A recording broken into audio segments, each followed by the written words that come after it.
Historically, the movement toward androgyny occurs in late phases of culture, okay, as a civilization is starting to unravel, okay, and you can find it again and again and again through history. Hello, it's March 2024, and I've said many times, do you want what the truth is, or what you want it to be? But what if the truth is more complicated than, for example, the official simple narrative? And this is where people go wrong, because most people will default for one reason or another to the simple narrative, the simple explanation, and accept that because, hey, life's not that complicated, forgetting how complex their own lives are and different events in their own lives and their interpersonal relationships with whomever. It's not simple, but people want simple because it requires no thought. It doesn't challenge their intellect or lack of. Must be the simple answer, something that's obvious. But when you look at, for example, someone's story and they're trying to explain something and it's complicated, people default to say, well, that's just all made up. Something so complicated cannot be reality, cannot be the truth. And if there's an official story attached to that, well, that has to be it. Take, for example, when you deal with false accusations, and then false narratives come from that, and ultimately, at times, leading to wrongful convictions. And the victim of this person is, proclaiming their innocence, trying to explain everything and counter the official story, and saying, see, and at times even providing a plethora of independent evidence to say, see what I'm saying? But because it's complicated, people think it's a scheme. Where in reality, in this example, the scheme is the simple story, the simple narrative that is based on lies, untruths. Now, whether these untruths are deliberate, which would be lies, or in assumptions, two different things, it still has the same consequences to the victim in this example. And no matter how much somebody tries to explain everything, people just don't care. We see this on the world stage, for example, how, I'm going to use the example of how there are stock photos of real people being used for years, perhaps even decades. And people have been noticing this type of stuff years ago, and I've talked about this years ago, where, as an example, a little boy, he was in all these events where he met his tragic end all around the world, same identical photo, sometimes even the same name. And we're even seeing this type of thing happening now.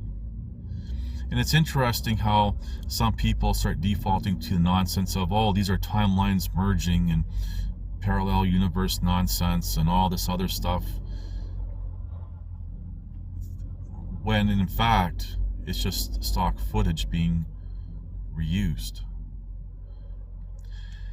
My point with this is, when people should look at the simple answer, they default to the complex, a complex answer, because it fits their own personal belief system or whatever makes them feel good.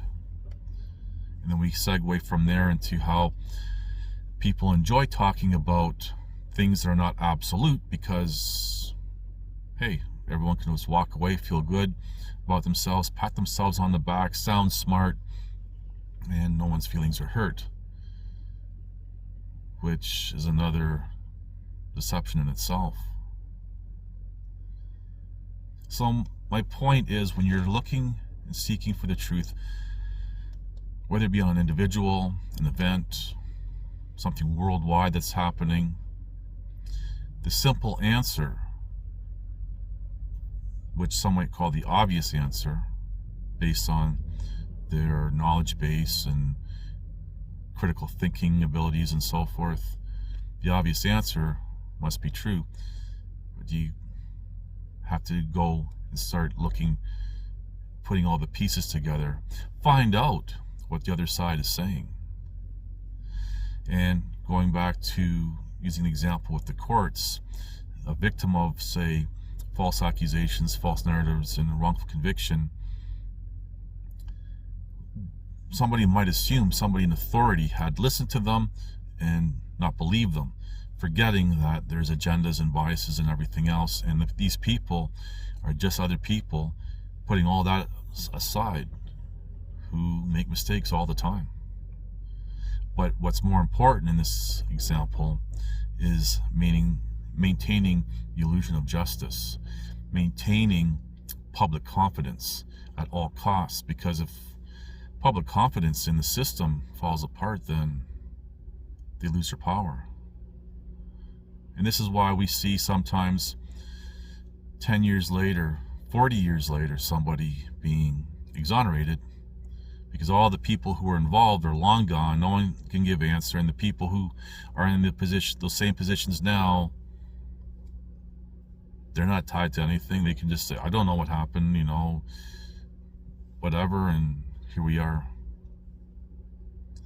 So just be very mindful when you're looking or wanting to get to the truth, that it's not the simple answer, and at the same time be careful that you're not trying to complicate the answer that's already in front of you. Anyway, thank you for watching. Please like, subscribe, comment, and share.